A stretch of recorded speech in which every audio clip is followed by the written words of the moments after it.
From the twisted realm of science and the darkest pits of reason comes chilling tales of godlessness. Bear witness to the unfathomable terror that is the Good Atheist. It's a special day where it's just one of those meaningless numbers that people think seems to be important or something. Yeah, I know. For an important date, this sure has been a shitty day. It's a little bit shitty. Why don't you explain why it's shitty? Oh, it's shitty for a number of reasons. Our cable internet did not come. We signed up like 2 weeks ago, and they said they'd come yesterday, and they did not come. Yeah, we signed up for some fucking business internet because we're sick and tired of that home internet shit that's slow as hell. I'm like, we are an entertainment company on the web. Why do we have fucking pathetic hobo fucking speeds here? You don't even want to know what we're getting. This is DSL, and DSL is shit to begin with, but this is horrible Bell DSL. Most of our fans can't really comprehend how bad internet is in Canada. They don't know. I mean, like, if you're in fucking France, Japan, and most of the goddamn civilized world, you have internet so blazingly fast that you just don't even know. You don't know. Fucking download caps. You know what that is? We do, and it's painful. Yep, during the day, surfing at 60K per second, and it's just awful. Yeah, just even uploading our stuff onto the web is just a nightmare. People were asking me, hey, when are you going to put up some of the older episodes? And I'm just, at this point, it is such a massive hassle. It would take me probably a couple hours to do, and I'm not going to do it while we have crappy internet. I'm going to wait until we have the good stuff. Yeah, and it might not be for a while, because we phoned them today, and they're like, oh, we did not know that you even... Your address does not exist? What do you mean your address does not exist? This address exists. What is the fucking problem? Yeah. I'm like, what, you've never had laid cable down in Verdun?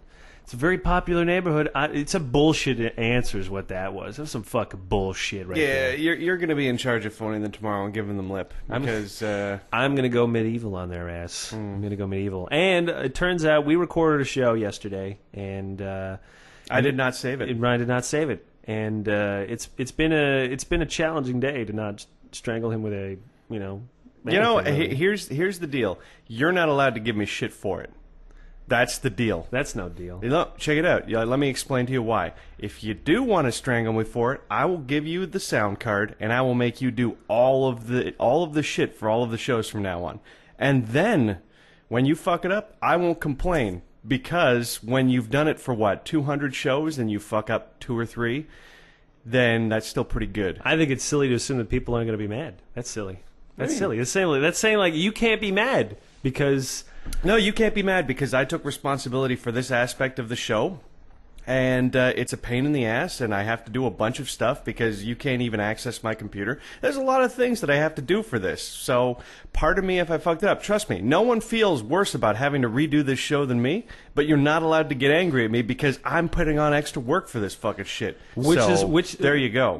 Which is why we're going to make sure that we provide an equal amount of content for today's show, so it won't be me monopolizing the conversation. We're going to get you to talk. Well, we'll see if you be quiet long enough. I'll be quiet. I actually want to just talk a little bit about the song that I put at the beginning, which is from a band called Passion Pit. And you were explaining to me that they're really cool, is what I understand. Well, they're not real. Well, here's cool? Here's the whole deal. Passion Pit is a really hot band. They're the freshest of the fresh. I'm sure there's fresher, but they're pretty damn fresh. So they're like fresh fruit at the grocery store. They're not the canned shit. No, these guys are like hipsters would tell you. Passion Pit is one of the albums of the year. I wouldn't really agree, but they've got some good songs, and yeah, they're pretty hot at the moment. Okay, because I was just saying that because when I looked at them, it looked like they were a bunch of IT guys. Who recorded this in their basement. Like, I'm just saying that not one of them looks like they've showered in 3 days. And that's a new look, apparently? Because if that's the new look, we're going to be the hotness, is what I'm trying to say here. Yeah, it's like much. we are just naturally this gross and nerdy looking. And I'm like, if that's the new thing, we're going to get so much tail. It's going to be sick. It totally works. It totally works. If you embrace your geekdom and you just go with it, then it's fine. You just have to find that. You just have to accept whatever look that works with you, and don't try and fight against it. I think I just made a decision to never shave again. I don't think any of these guys did. Or when they shave, it's like it's a ritual that they do once a month or something. You tried the beard before. It made you look like a fucking psycho killer. Yes, but that was a beard like fucking 5 or 6 years ago. So I don't know how much more beardy I can get. I double dare you to fucking grow a beard. And plus, now that I have to shave my head all the time, I'm wondering if I'd have a kind of crazy Viking look. Yeah, no, go for it. Shaved head, Viking beard, I say go for it. Yeah, I don't think the girlfriend's going to accept that, though. It's like one of those compromises that you usually have to accept, because the hair in the face thing... Yeah, I can accept that as well, because I hit my stubble phase when I was dating my last girlfriend, and she didn't like it because, man, it's just... They like the look, man. They like the look. But the reality of the Brillo face is not pleasant for them. This is why, in the future, we'll genetically modify our beard hair to be soft rather than prickly, so that the 3-day-old beard will not only be physically attractive, it'll also be mega comfortable. And it'll feel great. Okay, here's what I wanted to talk about today. Because we talked about this yesterday. So we already had our warm-up, so this should be good. Yeah. Okay, the thing I wanted to talk about was an article that appeared in the Sunday Times, and it was entitled, "Is Religion Hardwired in Our Brains?" Now, don't you? First of all, I just have to say, I love whenever a scientific journal starts with a question, because you know that it's loaded. You can say anything you want, and as long as you put a question mark, it doesn't look like you're just a jackass. Oh yeah, it's an understood concept of writing. Whenever you want to get people to read a story that has the very obvious answer, you say, "Is this like this, or is this like that?" It's not even that. And then at the end, you're just like the answer was always obvious, yes or no. There you go. It could be a one-answer thing, but.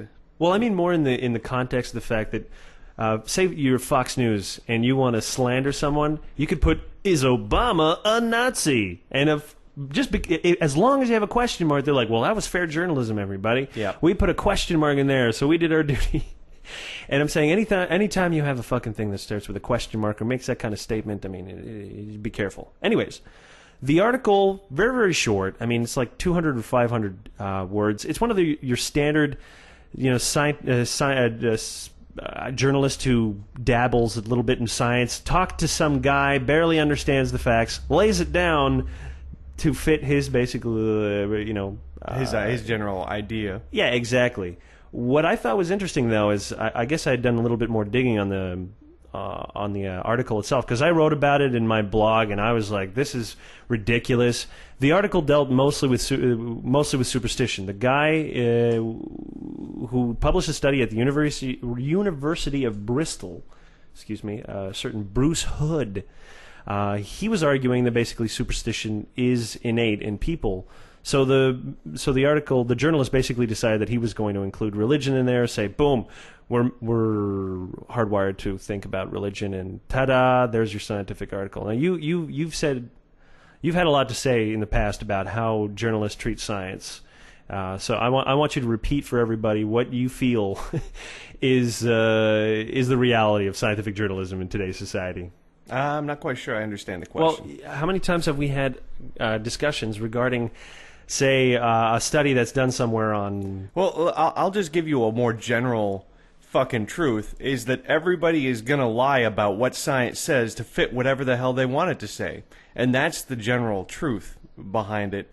And that's why you got to worry so much about what you're reading in today's newspapers and magazines, because everybody will take scientific statements and scientific claims and try and twist them to prove their own point of view. Well, you know, the thing that annoys me is I'm sick and tired of them publishing every single fucking study. A study is just that, one study. Science doesn't fucking rely on one study. You can have a study that finds that people that eat tofu have a lower IQ. Well, it turns out that your study sucked balls, and when it was replicated, there was no consistency in the results.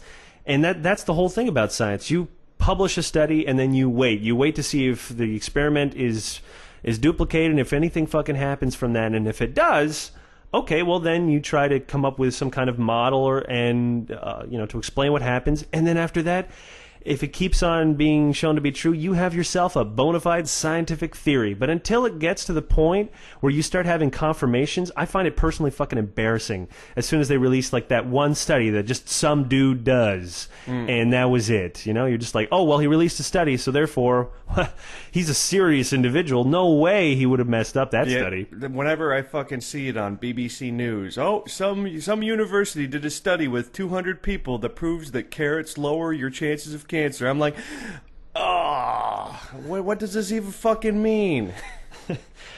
Eating carrots and something else, perhaps, and living in Britain reduces your chance of cancer. Who knows?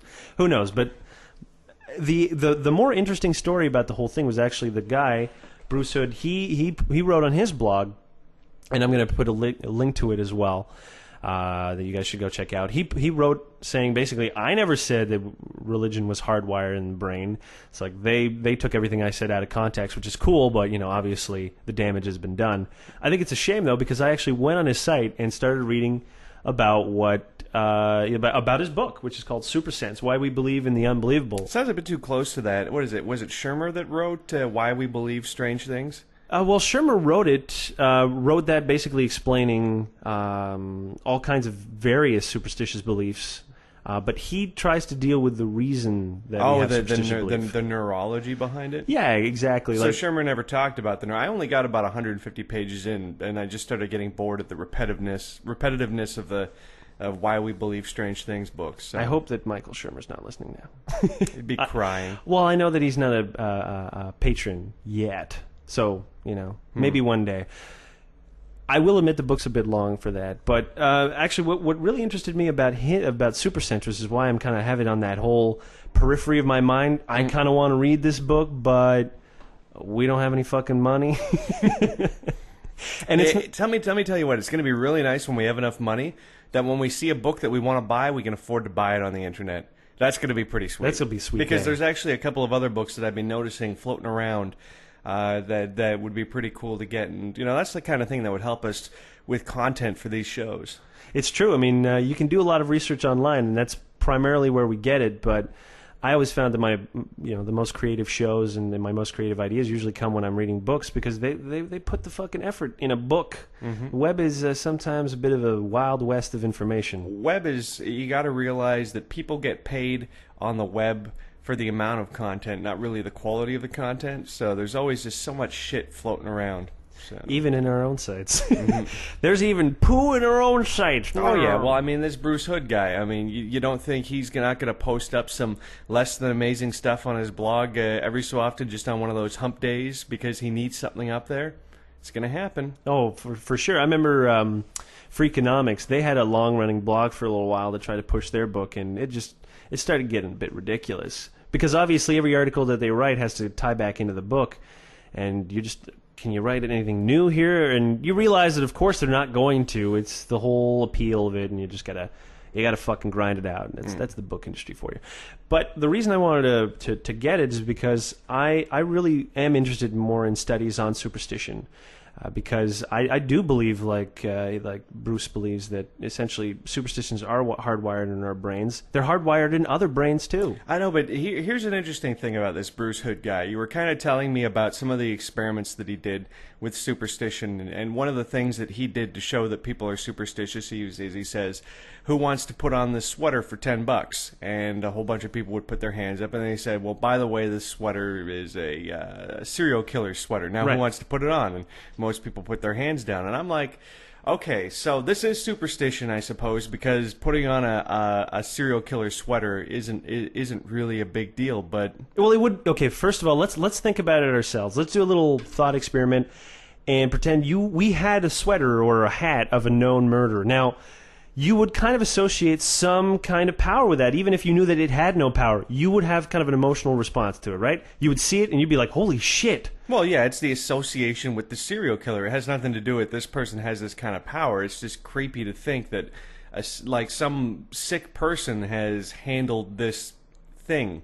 Well, I think in that sense, you can still call it a superstition. I don't want to say that a superstition is really kind of... I don't want to make the definition too narrow. I'm just saying that in his definition of superstition, he includes kind of the way that we assign fetish to objects. So anything, not sexual fetishes, just fetishes, powers that we can confer on them. Doesn't the word fetish, isn't that inherently tied up with sexuality? Nope. No? No, not at all. It's Really? just, I'm telling you. Really? I'm telling you. Yeah. I think it actually comes from the word fetiche or something like that, which is an African word for inferring power on something. I'm not, don't quote me on it, but I'm very sure that the word fetish is not sexual in nature. You can check that out while I continue to talk about it. But anyways, my point that I was trying to make was that... Oh, yeah, there you go. Fetishism is the attribution of religious or mystical qualities to inanimate objects. So it has actually no sexual connotation. And you were close. It wasn't African. It was Portuguese. Damn it! And in turn from Latin, factitious, artificial, and factere, to make. Okay. All right. So Well, it's you were Portuguese. close. Not too bad. I tried. You know me. Always very close, but still always a little bit full of shit. Always just a little bit wrong. That's my appeal. I think that's why people like I me. know, it's enjoyable because every so often you get it wrong, I'm just like, you got it wrong. Yes! I'm happy that you take so much pleasure from me being wrong. I just take pleasure in you not always being right. I don't see how that's strange. It is a bit strange. You can understand why. No, you don't? Well, okay, it's not a strange behavior. I just think that from the outside looking in, it looks strange. It is kind of strange. It's a weird dynamic, I suppose, is a better way to put it. It's like that people Okay. root for your failure because they want you to be reminded of your own humanity. No, okay, well, let me put this out there to everybody who listens to the show. Let's have another little mind experiment. You hang out with someone all day, every day, who's always right. Does that sound annoying to you? Yes, that is Exactly. There we go. I'm an easy Fortunately, guy to get along with. fortunately, that's not the situation, since you're not always right, and that's why it's okay, and Phenomenal. why we have such a good time. So Because I'm still an idiot. keep being wrong, my friend. I'm working on it. I'm working on it one day at a time. Okay, so let's go back to a thought experiment. So Okay. we have the hat, and we feel some kind of intuitive thing, like a feeling when we're around that object. Mm-hmm. And because of that, the object now has power. Now we can, just because we understand that we are having a superstition, doesn't take away from that initial feeling. Like if I measure your brain and I look at your reaction, because basically what he did was he took galvanic skin response tests. Remember the whole lie detectors, how they work, basically Yep. measuring blood pressure, skin conductivity, and that kind of stuff. So the way the lie detectors Same way work. as the e-meter, right? Yeah, well, the e-meter just works based on skin kind of conductivity, so it's like a cheap lie detector. It's not even any good. I'd probably always set it off because I have really moist hands, so they would think I got lots of demons. Either that or that you're L. Ron Hubbard reborn. Oh, there you go. The man with the clammiest palms is the fucking new L. Ron Hubbard. Anyways, my point is that people did have physical reactions to them, even if they knew, because he tested on atheists and skeptics mostly, which is what I think is really interesting, because it's kind of like you are trying to prejudicially find individuals that are less prone, or at least you think are less prone to superstitious belief, and even they have, they display physical characteristics of superstition, even though they're aware of it. Mm-hmm. So it's kind of the same way that you watch a girl walk by and you just really want to have sex with her, but you know that you should not. Uh-huh. It's like one of those things. Yeah, it's just an instinct that you have to have sex with her. You shouldn't always listen to your instincts. Just kind of, you look at her and your brain fires off that whole kind of thing. Yeah, and like then an engine revving. And you're like, oh my God. That buzz that you get sometimes when you see a girl walk by? Yeah, that's what that is. I suppose I've just hung up on the idea that he would claim that, or the general claim, even though I do recognize from probably the whole way that the brain works that it's true, the idea of not wanting to wear a murderer's sweater is I don't want to do it. I don't want to do it at all. But here's the whole thing. My opinion on it, because to me a superstition is, I don't want to step on that crack or break my mother's back. It's like, I don't believe in any kind of weird anything about this person's sweater. I would wear it if it came up, but the general reason for not wearing it isn't because of some strange superstitious a murderer wearing it might take me over. It has to do with, he's a serial killer. He could have masturbated into his hat, or he could have molested somebody wearing that fucking thing, and it's just gross. I had gross. I think I'm not really that prone to superstition that much because you know what? One of my friends, his father had passed away, and they had a bunch of clothes of his, including a jacket, and I even think they gave me his wallet. They just gave it to me because they'd rather I have it than just some stranger, which makes sense, you know. But you can understand at the same time, there's a lot of people that would probably felt like I don't want to wear a dead man's clothes or whatever, or use his wallet. Or use his wallet for some weird reason. Maybe they figure, oh, if I wear that, it's cursed, and I'll get the same ailment that this person gets. I don't believe the whole superstitious thing. It's just it is weird. It is weird. It does feel weird, but that's exactly his point, I think, and I think he's correct in making that point. We have to look at the way that our brain basically tries to find patterns where there is no pattern, and that leads to superstitious belief. The same kind of study was conducted on pigeons by a psychologist by the name of B.F. Skinner. Now, B.F. Skinner, back in the fucking 60s, man, like, he was the dude. The fucking dude. Back in the First World War, B.F. Skinner was asked by the government to develop a type of guided missile using pigeons also. And he got it to work. They had these little dials that they could press to kind of guide the missiles, and they were surprisingly accurate, man. Kind of weird, though. But this man was a master of pigeons. So he decided that he wanted to find out how superstition might work in other animals. So he put them in a cage, and he had a feeder, and the feeder was randomly giving out pellets. And what he noticed was that these pigeons started displaying all kinds of weird behaviors and characteristics, dancing around, turning around in circles, lying down.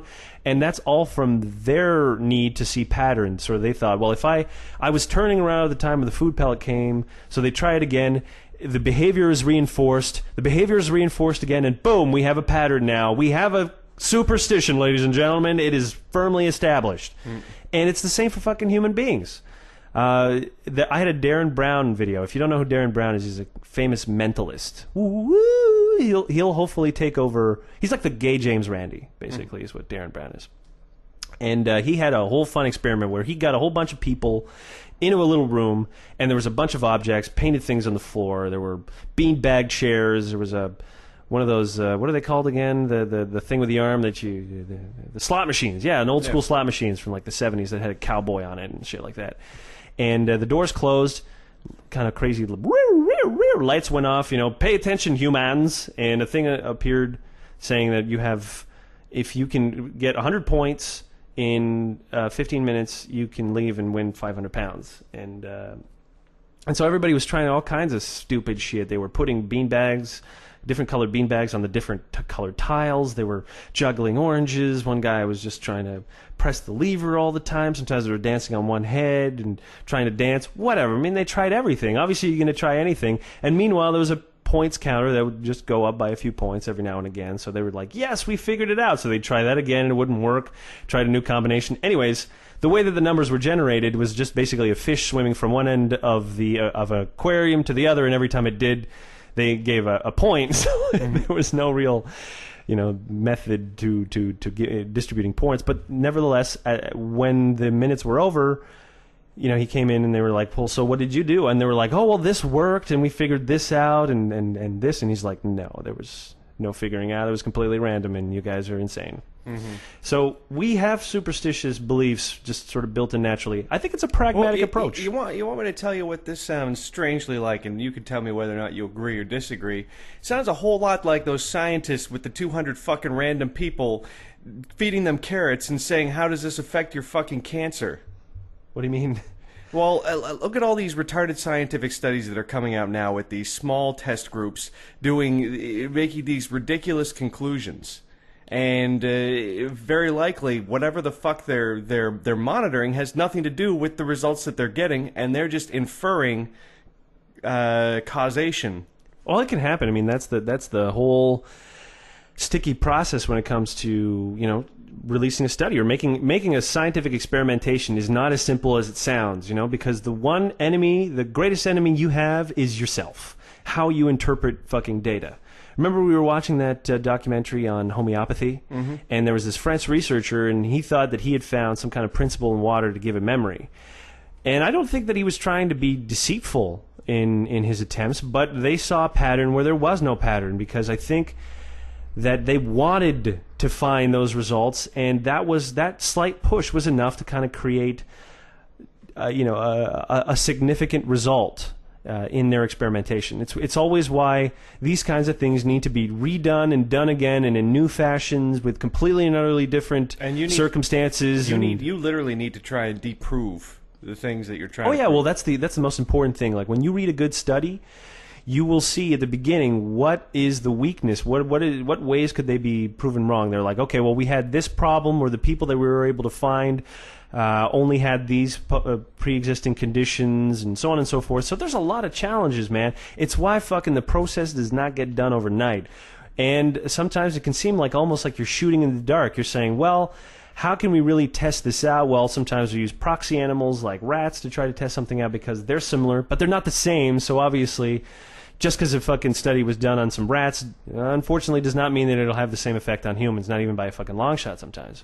But it's still a really useful start, and that's the kind of thing with science. You got to start somewhere. Sometimes you just got to make some studies, and eventually somebody's going to turn around saying that was just crap. But I would rather there be bad studies that get disproven than no studies at all, because then that's not interesting at all. We need more data. More data is always good, because from that the bad crap starts being filtered out and like flotsam and sort of emerges. And I think that's kind of how the scientific theory works. But anyways, going back to the whole story of what we were originally talking about, which is how the mainstream media basically loves to misinterpret studies and science in fucking general. It's just it makes me really sad, but at the same time, I think that this kind of trend is going to reach an apex at some point. Like, how many of us are really still getting our news from mainstream sources? How many? Like, how many of our listeners do you think really are trusting mainstream news?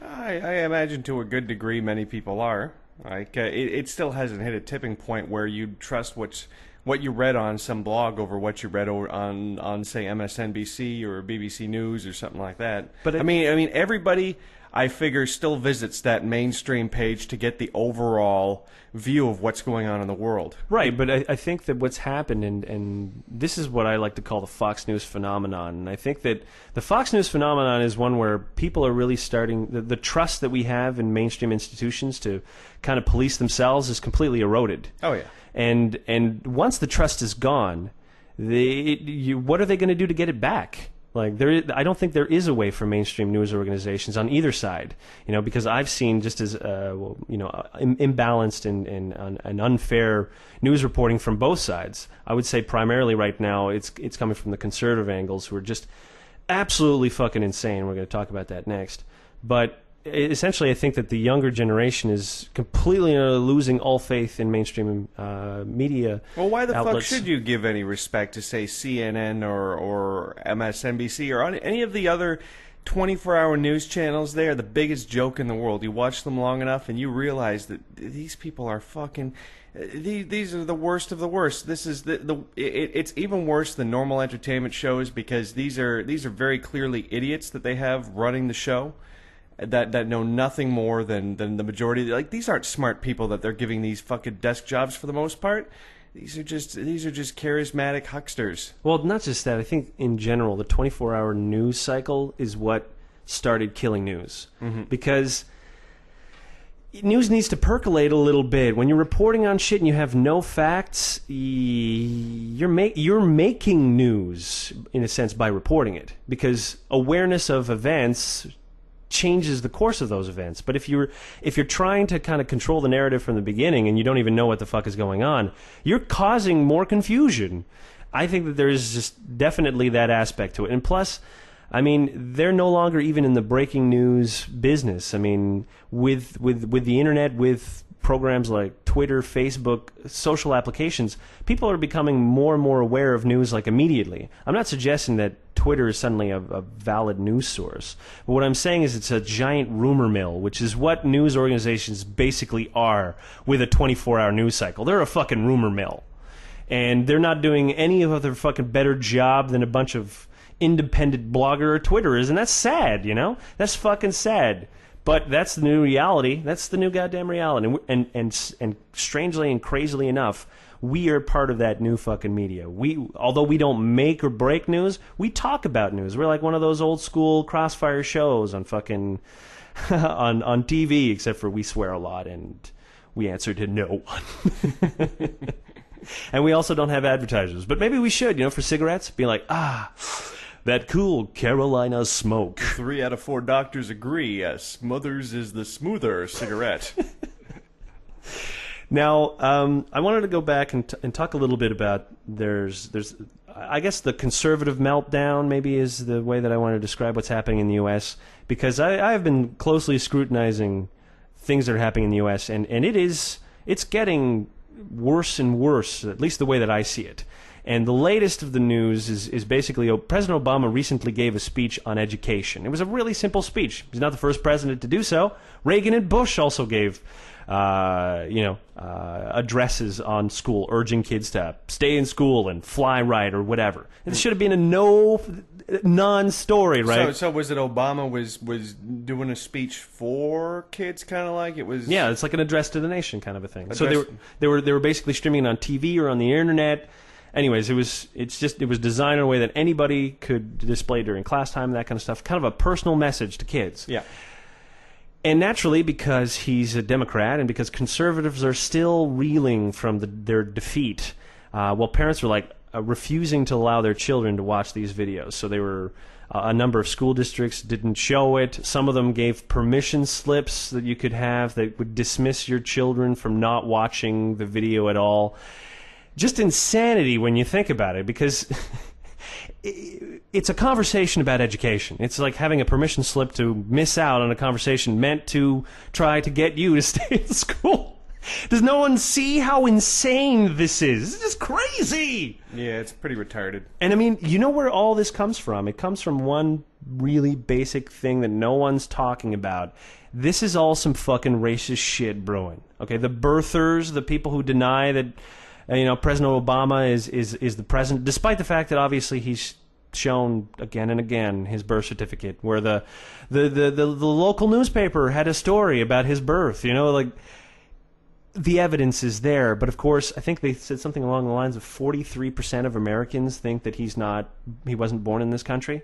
The conspiracy theory has reached this size. The only conspiracy theory that has more support is the notion that President John F. Kennedy was assassinated by, a consortium. And that one took a very wacky but entertaining movie by Oliver Stone to really get going. I really don't want to see the Obama Oliver Stone kind of conspiracy movie. That's not a good movie. But I would love to see it just to see how hilariously unintentionally racist it would be. Well, that's the whole funny thing about watching these videos where people are having debates on the healthcare reform in the U.S. because everything all melds back into one basic point: healthcare reform, birthers. This speech, it's all based on one thing. White people do not like, or at least some very racist white people hate the fact that a black man is a president of the United States. Now, I thought naively when Obama won that healing was about to begin. No, just that the power of the office of the president would be enough that it would silence the racists, and they would just at least have to fucking chew down and swallow their own rhetoric that you're supposed to listen to the president and all this other kind of shit that they had said for 8 years. For 8 years, when we had to listen to the biggest buffoon in the universe, just a complete fucking clown. But even at the end, I was like, you know what, you are stuck with him. Just fucking bear through. And then a new guy can come over and, you got to fucking play by those rules, bitch. If you're saying the president is the man, well, you got to fucking listen to him. But all of a sudden, it's like, no, I don't trust him. He's not really the president. He's going to kill my baby. And you just, what is going on? And it's just as annoying as when those fucking leftists, the hardcore leftists, were putting pictures of Bush looking like fucking Hitler and that shit is so played out. And now they're doing that with Obama, and I'm like, a white person putting a Nazi mustache on a black man, I don't even want to tell you how fucked up that is. That's all kinds of fucked up. It's about the dumbest thing you can do. It's pretty bad. The only thing I can imagine worse is doing that to Albert Einstein, maybe, or something. It's a besmirching campaign that never works either sides. It is the stupidest shit I've ever seen. I mean, it's just character assassination, and it fucking has no... There's no point.